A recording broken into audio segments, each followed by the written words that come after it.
السلام علیکم ورحمۃ اللہ وبرکاتہ۔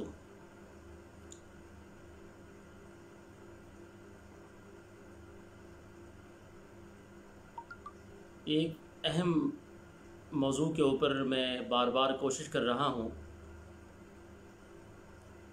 آن لائن پیغام پہنچانے کی، لیکن بار بار نیٹ جو ہے وہ ڈسکنیکٹ ہو رہا ہے۔ پتہ نہیں اس میں کیا حکمت ہے۔ بہرحال آج اس ویڈیو کا جو بنانے کا مقصد ہے وہ ایک اہم موضوع پر چند ایک باتیں آپ کی خدمت میں عرض کرنا چاہتا ہوں۔ اللہ تبارک و تعالی نے انسان کو جو نعمتیں عطا فرمائی ہیں ان میں ایک بڑی نعمت اولاد کی ہے۔ اولاد اللہ کی دنیاوی نعمتوں میں سب سے بڑی نعمت ہے۔ میں جیسا کہ پہلے عرض کر چکا ہوں کہ جس طرح والدین کے متعلق اولاد پر حقوق ہیں، اسی طرح والدین پر اولاد کے بھی حقوق ہیں۔ حضرت عمر رضی اللہ تعالی عنہ کے زمانے میں ایک شخص اپنے بچے کی شکایت لے کر حاضر ہوا۔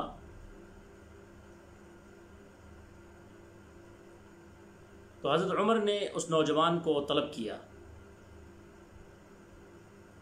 اور اس کے والد کی شکایت سامنے رکھی۔ تو کہتے ہیں کہ وہ نوجوان کہنے لگا، امیر المومنین، جس طرح اسلام میں ہم پر اپنے والدین کے حقوق ہیں، کیا اسی طرح والدین کے بھی اولاد کے لیے کچھ حقوق ہیں؟ تو حضرت عمر نے کہا، بالکل، بنیادی طور پر 4 حق بتائے۔ سب سے پہلا حق اولاد کا اچھی ماں کا انتخاب ہے، اور دوسرا حق جب وہ پیدا ہو تو اچھا نام رکھا جائے۔ تیسرا حق اس کی تعلیم و تربیت کا بہترین انتظام کیا جائے۔ چوتھا حق جب وہ جوان ہو جائے اچھی جگہ اس کا رشتہ کر دیا جائے۔ یہ بات سن کر نوجوان کہنے لگا، امیر المومنین، اس سے پوچھئے کہ اس نے میرا کون سا حق ادا کیا ہے؟ اس نے ان 4 حقوق میں سے کوئی بھی میرا حق ادا نہیں کیا۔ نہ اچھی ماں کا انتخاب کیا، جب میں پیدا ہوا تو اس نے جو میرا نام رکھا اس کا معنی بنتا ہے گندگی کا کیڑا، اور اس کے بعد کبھی بھی اس نے میری تعلیم و تربیت کی طرف توجہ نہیں کی، بلکہ میں نے اپنا سارا بچپن گلی کوچوں میں آوارہ گردی کرتے ہوئے گزارا، اور پھر جب میں جوان ہوا اس نے کبھی بھی میری شادی کی فکر نہیں کی۔ تو کہتے ہیں یہ بات سن کر حضرت عمر رضی اللہ تعالی عنہ اس کے والد کو مخاطب کر کے کہنے لگے کہ تو آج میری شکایت لے کے آیا ہے میرے پاس، تو نے تو اسے اپنا نافرمان اس کی پیدائش سے پہلے کر دیا تھا۔ تو اس سے معلوم ہوا کہ جس طرح اولاد پر والدین کے حقوق ہیں، اسی طرح والدین پر بھی اولاد کے حقوق ہیں۔ اسلام ایک جامع دستور زندگی ہے۔ وہ جس طرح اولاد پر حقوق لازم کرتا ہے، اس سے پہلے والدین پر حقوق لازم کرتا ہے۔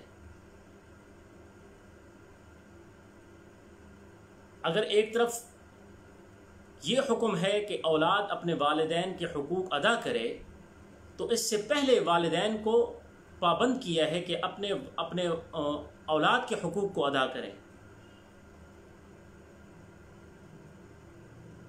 اور یہ دونوں حقوق لازم ہیں۔ اولاد پر والدین کے لازم ہیں، والدین پر اولاد کے لازم ہیں۔ جب ایک طرف حقوق کی ادائیگی نہیں ہوگی تو پھر یہ گلہ کرنا اپنی اولاد سے کہ وہ میرے نافرمان ہو گیا ہے،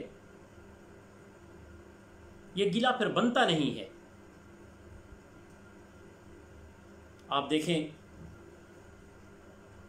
یہ انقلاب کی جو ہم آوازیں لگاتے ہیں، یہ انقلاب یوں اچانک نہیں آتے کہ ہم ایک دم سے روڈ پر جمع ہو جائیں گے اور انقلاب آ جائے گا۔ انقلاب ماؤں کی گودوں میں پرورش پاتے ہیں۔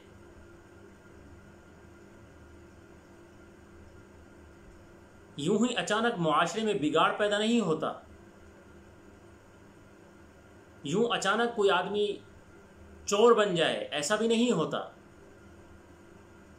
یوں اچانک کوئی آدمی زانی بن جائے، یوں اچانک کوئی آدمی اٹھ کے شرابی اور کبابی بن جائے، یہ سب چیزیں اچانک نہیں ہوتی۔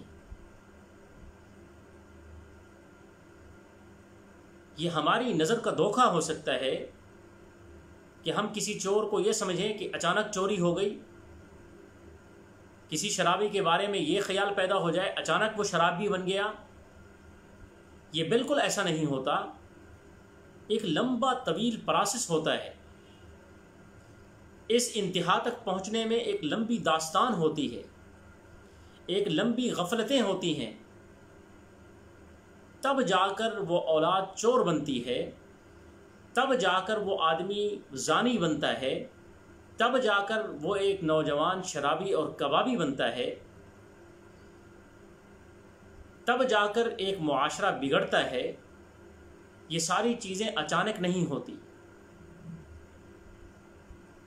یہ ہماری غفلتوں کا نتیجہ ہوتا ہے۔ 4 حقوق ہیں اولاد کے بنیادی طور پر۔ آج دیکھیں ہم اپنی اولاد کے کون سے حقوق ادا کر رہے ہیں۔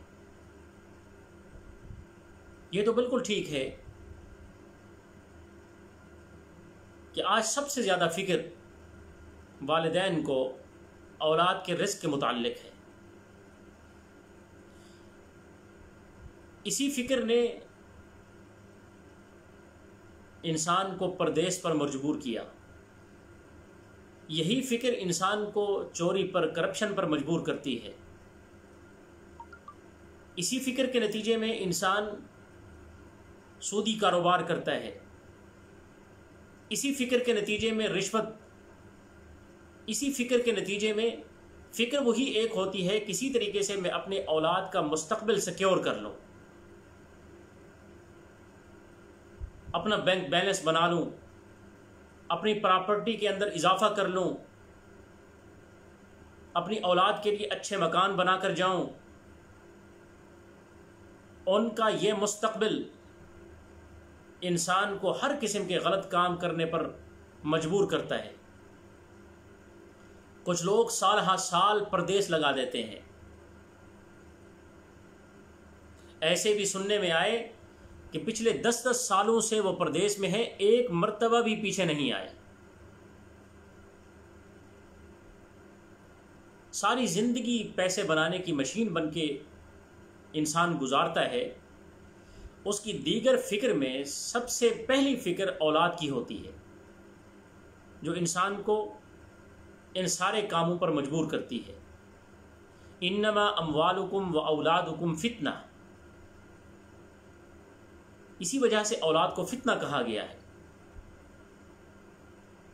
لیکن یاد رکھیں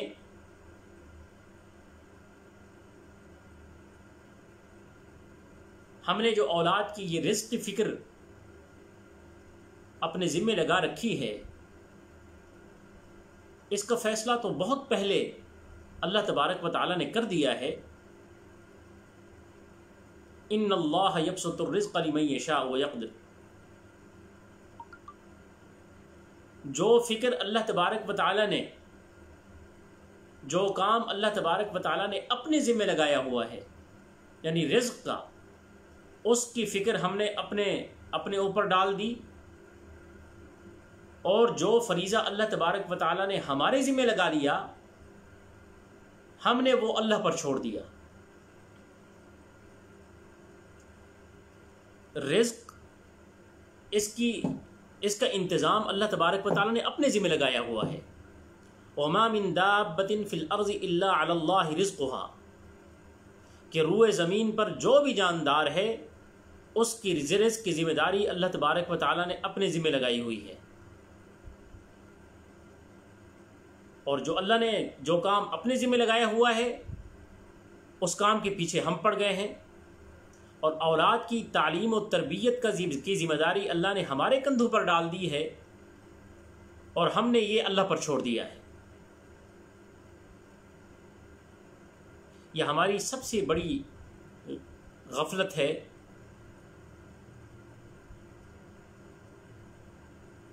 اولاد کی تعلیم و تربیت کے متعلق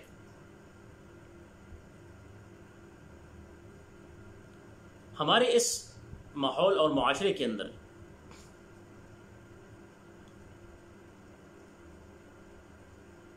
میں نے بہت سارے لوگ ایسے دیکھے ہیں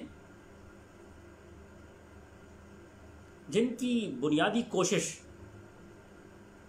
اولاد کی تعلیم کے متعلق یہ ہوتی ہے کہ سب سے مہنگے سے مہنگا اسکول تلاش کرتے ہیں.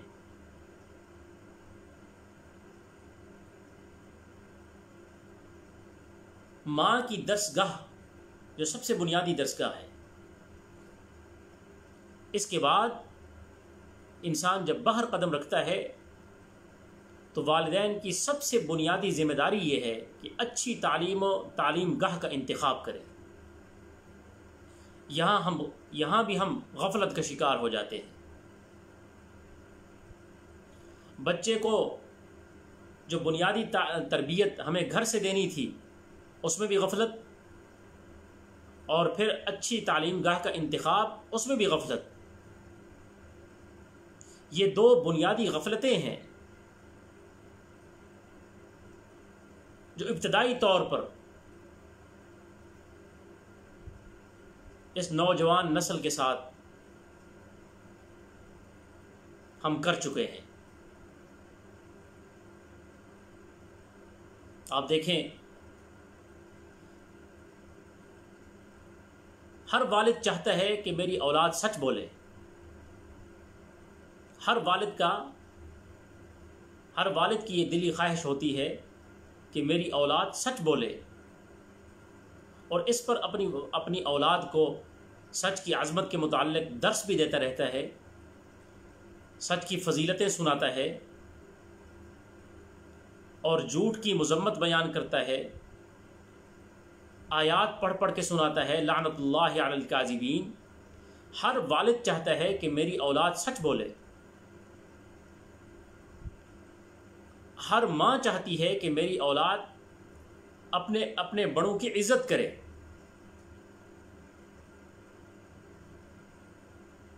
ہر استاد چاہتا ہے میرا شاگرد محنتی اور لائق بنے. لیکن وہی باپ جو دن رات اپنی اولاد کو سچ کی تربیت دیتا ہے، کہتے ہیں جب ایک دفعہ دروازہ بجا تو اپنے بچے کو وہ بلا کر یہ کہتا ہے اگر میرا پوچھے تو کہنا کہ گھر پہ نہیں ہے. تو کہتے ہیں گویا کہ اس نے جو ایک عمارت سچ کی بنائی تھی اس کے اس جملے نے اس عمارت کو زمین بوس کر دیا.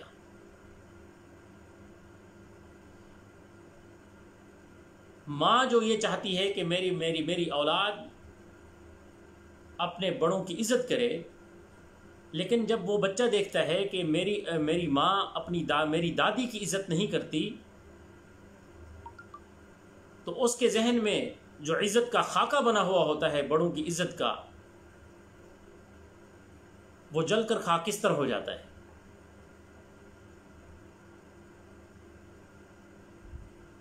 تو سب سے بنیادی فکر جو ہے وہ اولاد کے متعلق وہ اچھی تعلیم و تربیت ہے.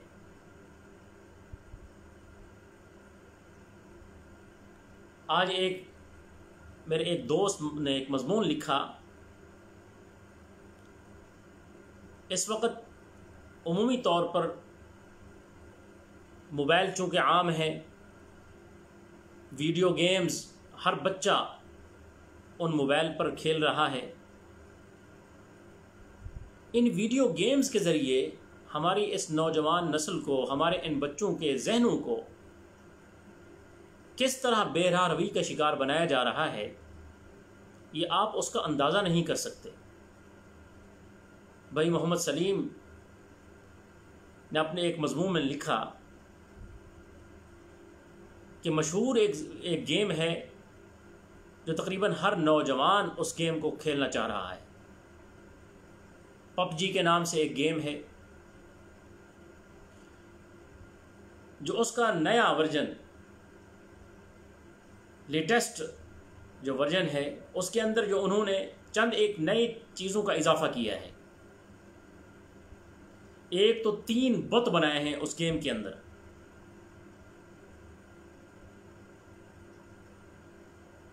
کہ جب آپ کمزور ہو گئے ہیں، آپ کو گولیاں لگ گئی ہیں، تو آپ نے ایک بت کے سامنے ہاتھ باندھ کے اس کے سامنے سر جھکانا ہے اور طاقت طلب کرنی ہے۔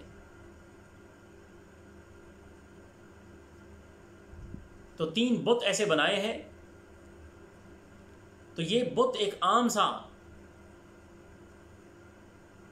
ایک کھیل نہیں ہے، بلکہ یہ نوجوان کے ذہن میں انجیکٹ کیا جانے والا ایک زہر ہے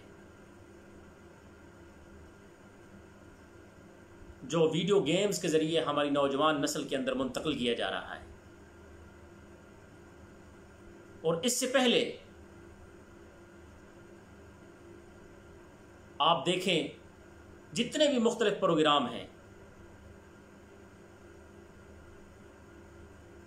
جو ہماری ٹی وی چینلز کے ذریعے، ہمارے کیبلز کے ذریعے ہمارے بچوں کو کارٹون کی شکل میں دکھائے جا رہے ہیں، وہ سارے کے سارے ان سب پروگرام میں ان کا وہ مذہبی جو کلچر ہے وہ ہر ایک موڑ پہ نظر آتا ہے۔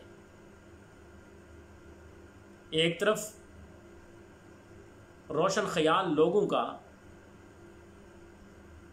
اسلام کے متعلق یہ رویہ ہے کہ اسلام ایک ہر انسان کا ایک انفرادی مذہب ہونا چاہیے، اس کو دیگر معاشرتی معاملات میں، ہماری تجارت میں، ہماری سیاست میں اسلام کا عمل دخل نہ ہو۔ لیکن دوسری طرف آپ دیکھیں ہندوانہ کلچر، مغربی کلچر،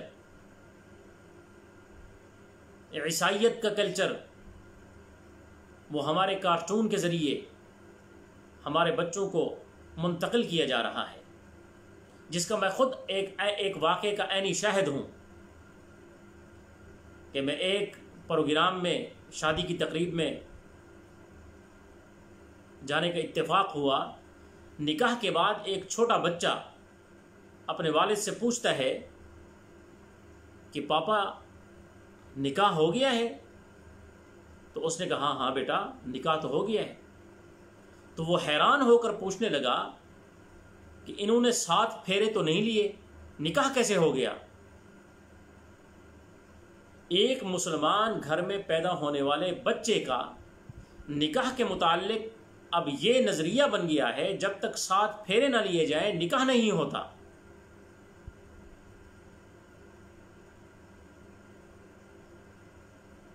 یہ وہ نتیجہ ہے کہ ہم نے اپنے بچوں کو حوالے کر دیا ہے اس میڈیا کے، وہ اسی سے سب کچھ سیکھ رہے ہیں۔ وہ دین کی بات سیکھیں گے بھی تو اسی سے، وہ کسی بھی کلچر کو سیکھنا چاہتے ہیں تو ان کے لیے ہم نے یہ راستہ کھول دیا ہے۔ تو اسی لیے سب سے بنیادی اور پہلی فکر اپنی اولاد کے متعلق یہی کرنی ہے۔ یہ انقلاب یوں اچانک نہیں آتے۔ سب سے پہلی بات کہ اولاد سب سے پہلا اثر اپنے گھر کا لیتی ہے. سب سے پہلا اثر بچہ اپنے گھر سے لیتا ہے. یاد رکھیں، حضرت علی فرماتے ہیں کہ آپ جو کچھ کہتے ہیں اولاد وہ نہیں کرتی، آپ جو کرتے ہیں اولاد وہی کچھ کرتی ہے. یعنی اولاد قول سے نہیں، اولاد فعل سے متاثر ہوتی ہے. آپ انہیں سچا بتائیں نہیں، سچا بن کے دکھانا پڑتا ہے.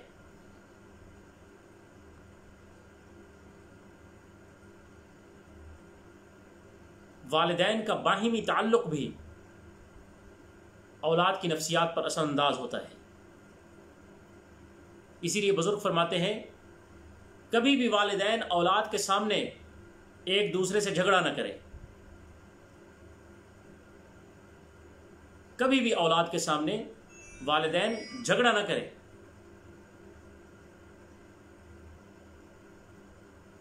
اگر کبھی ان کو ضرورت پڑ گئی ہے تو تنہائی میں ایک دوسرے سے بات چیت کر لیں، لیکن اولاد کے سامنے کبھی ایک دوسرے کو ایک دوسرے کے ساتھ گالم گلوچ کرنا، بلکہ آج تو نوبت گالم گلوچ تک نہیں رہتی، ہاتھا پائی تک آ جاتی ہے. اولاد کے سامنے والد ان کی ماں کو مارتے ہیں، زد و کوب کیا جاتا ہے، گندی گالیاں دی جاتی ہیں. اور میں نے ایسے واقعات خود اپنے کانوں سے سنے ہیں. اور پھر اس کا نتیجہ کیا نکلتا ہے؟ بڑا بھیانک نتیجہ نکلتا ہے. فرماتے ہیں جو والد اولاد کے سامنے ان کی ماں کو، اپنی بیوی کو ذلیل و خوار کرتا ہے، مار کٹائی کرتا ہے، تو وہ یاد رکھے، اپنے ذہن میں یہ بات بٹھا لے کہ وہ اپنے ہاتھوں سے اپنے دشمن پال رہا ہے. کیا مطلب؟ کہ جب بڑے ہو جائے گی یہی اولاد تو یہ ماں کے سائیڈ ہو جائے گی اور اپنے باپ کے خلاف بن کر اس کی دشمن بن جائے گی. اور ایسے واقعات ہزاروں دیکھنے میں آتے ہیں، سننے میں آتے ہیں. چند سال پہلے کا واقعہ ہے، ہماری ایک قریبی ایک علاقہ ہے وہاں کا، کہ ایک آدمی مسلسل اپنی بیوی کو اپنی اولاد کے سامنے زد و کوب کرتا رہا، مارتا رہا، گھر سے باہر نکالتا رہا. ساری زندگی اسی طریقے سے اس کی اولاد جوان ہوئی. اور وہ تھا بھی ایک ریڑھی لگانے والا، چاول چھولے بیچنے والا. کہتے ہیں ایک دفعہ اولاد جوان ہو گئی. اب ایک دفعہ اس آدمی نے اپنی روش کے مطابق اپنی بیوی کو زد و کوب کر کے گھر سے باہر نکال دیا. اسی اثناء میں اس کا ایک نوجوان بیٹا جب آیا، اس نے اپنی ماں کو باہر بیٹھا ہوا دیکھا اور اس کے پھٹے ہوئے کپڑے، تو اتنی طیش میں آیا کہ اس نے گھر سے ریوالور لیا اور چوک میں کھڑے ہوئے اپنے والد کو جو ریڑھی لگاتا تھا اس ریڑھی کے سامنے جا کر اس نے 4 پھیر کر کے اپنے والد کو وہاں شہید کر دیا. آپ دیکھیں کہ اس جھگڑوں کا نتیجہ یہ نکلا کہ اپنے گھر میں گویا کہ اس نے اپنے دشمن پالے. تو اولاد کے سامنے اپنی بیویوں کو زد و کوب کرنا، انہیں ذلیل و خوار کرنا، یہ اولاد کو دشمن بنانا ہے.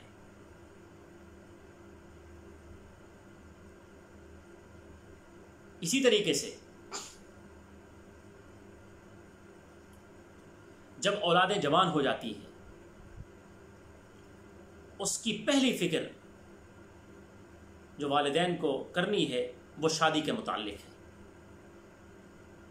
اس میں بھی ہم غفلت کرتے ہیں۔ اولادیں بوڑھی ہو جاتی ہیں،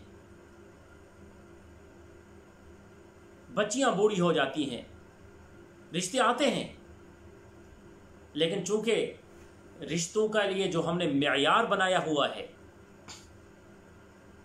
کہ ہم سب سے پہلے دولت دیکھیں گے، پہلے نمبر پر اس کی دولت دیکھی جائے گی، دوسرے نمبر پر خاندان دیکھتے ہیں، تیسرے نمبر پر شکل و صورت دیکھی جاتی ہے، آخری نمبر ہے دینداری دیکھتے ہیں۔ یہ سب سے آخری نمبر ہے۔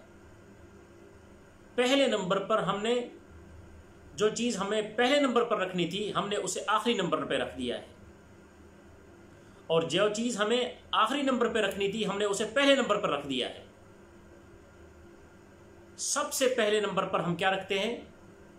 اس کی دولت دیکھی جاتی ہے۔ رشتہ کرنے والے بھی دولت دیکھتے ہیں، رشتہ دینے والے بھی دولت دیکھتے ہیں۔ رشتہ دینے والے نہیں سوچتے کہ اس بچے کی تربیت کیسی ہے،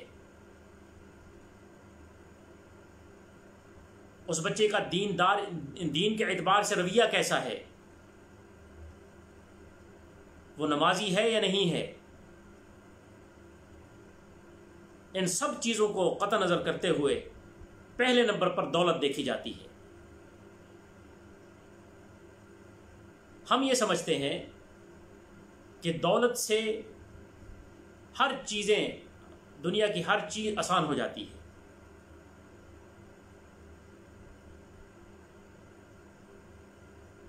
جب ایک طرف کی نظریں دولت پر ہوں تو پھر دوسرے طرف بھی مفاد، بنیادی طور پر مفاد پہلے نمبر پر ہوتے ہیں۔ ایک طرف بھی دولت پر نظر ہوتی ہے تو دوسری طرف بھی جہیز پر نظر ہوتی ہے، اور جب اس قسم کے رشتے نہ ملے تو رشتے مسترد کر دیے جاتے ہیں، اور نتیجہ یہ نکلتا ہے کہ وہ بچیاں گھروں میں بیٹھ بیٹھ کر بوڑھی ہو گئی ہیں،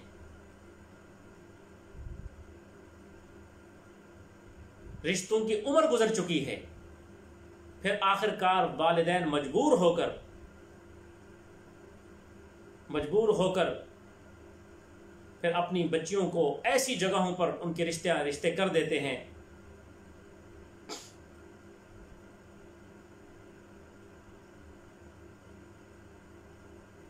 جن کو کسی بھی طریقے سے انسان برداشت نہیں کر سکتا۔ یوں سمجھیے پھر آخر میں وہ اپنی بچیوں کو انہیں بیچنا پڑتا ہے۔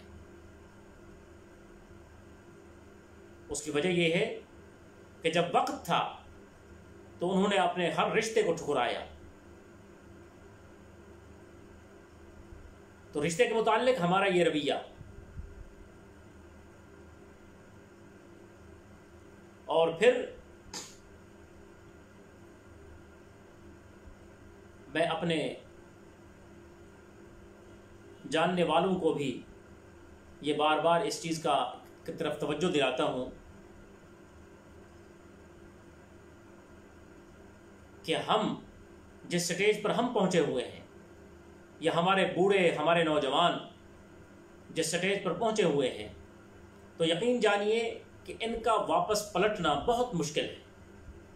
اللہ کا کسی پر کرم ہو جائے، اللہ کا کسی پر فضل ہو جائے تو وہ لوٹ آئے تو یہ اللہ کا بہت بڑا کرم اور فضل ہوگا، وگرنہ نوجوان اور بوڑھوں نے جو عادت بنا لی ہے ان کا واپس پلٹنا بہت مشکل ہے۔ تو اس لیے سب سے زیادہ فکر جو ہم نے کرنی ہے وہ اپنے بچوں کی کرنی ہے۔ مساجد کو اپنے بچوں سے آباد کیجیے۔ یہ جو رویہ ہے کہ جب بچے چھوٹے ہوتے ہیں تو ان کو مساجد میں نہیں لایا جاتا، بلکہ روک دیا جاتا ہے، ائمہ کرام روک دیتے ہیں، مسجد کے منتظمین بچوں کو مسجد میں لانے سے روک دیا جاتا ہے کہ بچوں کو مسجد میں نہ لایا جائے، یہ شور کرتے ہیں۔ یہ بہت غلط بات ہے۔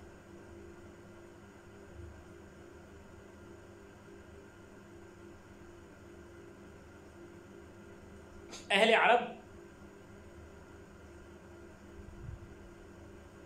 ان کے نمازی ہونے کی بنیادی وجہ یہی ہے کہ ان کے والدین نے بچپن سے ہی ان کو یہ عادت ڈالی ہوئی ہوتی ہے، وہ مسجد جاتے ہیں تو اپنے ہمراہ اپنی اولادوں کو بھی ساتھ لے جاتے ہیں، اگرچہ وہ بچے پیچھے شور مچاتے ہیں، اگرچہ وہ بچے پیچھے لڑتے اور جھگڑتے ہیں، اس کے باوجود بھی وہ اپنے بچوں کو اپنے ساتھ لاتے ہیں۔ اور ترکی نے اس پر تو بہترین قدم اٹھایا ہے کہ ہر مسجد کے ایک کونے میں پلے گراؤنڈ بنایا ہوا ہے، اور ان کی طرف سے یہ گزارش کی گئی ہے کہ اپنے بچوں کو یہاں لائیں، مسجد کا عادی بنائیں۔ اگرچہ وہ تمہارے بچے اس پلے گراؤنڈ میں کھیلتے رہیں، کب تک کھیلیں گے، کہاں تک کھیلیں گے؟ وہ کھیلتا کھیلتا بچہ ایک دن صف میں آ کے کھڑا ہو جائے گا۔ تو بچوں کو مساجد کا عادی بنائیں۔ تو الحمدللہ ہم نے ایک پروگرام تشکیل دیا ہے جس میں 365 سبق ہیں، 365 سبق۔ وہ 5 سال کے بچے سے لے کر 8 سال کے بچے تک کے لیے ایک کورس ہے جس کے 365 سبق ہیں۔ انشاءاللہ یوٹیوب چینل کے ذریعے وہ یومیہ تقریباً 10 منٹ کی وہ پروگرام ہوگا، یوٹیوب پر اس کو انشاءاللہ ہم نشر کرنے کی کوشش کریں گے، جس میں تفہیم دین آسان بچوں کے لیے تفہیم دین کورس ہوگا، سنتوں کی تربیت ہوگی، صرف 10 سے 15 منٹ انشاءاللہ اس کی ترتیب بنائی جا رہی ہے۔ آپ حضرات سے بھی گزارش ہے کہ آپ حضرات بھی اپنی اس نوجوان نسل کی، اپنے بچوں کی فکر کریں، تعلیم و تربیت کی طرف توجہ دیں، اچھے تعلیمی درسگاہوں کا انتخاب کریں، اچھے ساتھی کا انتخاب کریں، کسی اللہ والے کی صحبت میں لے جائیں، بچپن سے ہی اس کے دل میں نبی کریم صلی اللہ علیہ وسلم کی سنت کی اہمیت بٹھائیں۔ جب کوئی غلطی کرے، جس طرح آپ چاہتے ہیں کہ وہ آپ سے معافی مانگے، اسی طرح بچے کے ذہن میں یہ بات بھی بٹھائیں کہ وہ 2 رکعت نماز نفل پڑھ کے اللہ سے بھی معافی مانگے۔ انشاءاللہ ہماری یہ کوشش ہے کہ اللہ تبارک و تعالی ہماری آنے والے بچوں کو جو ہمارا مستقبل ہیں وہ حامل قرآن بنے، ناشر قرآن بنے، داعی قرآن بنے۔ تو اس کے لیے یہ ضروری ہے کہ ہم آج سے ہی، بلکہ ابھی سے ہی اس کی فکر شروع کر دیں۔ وما علینا الا البلاغ وآخر دعوانا ان الحمد للہ رب العالمین۔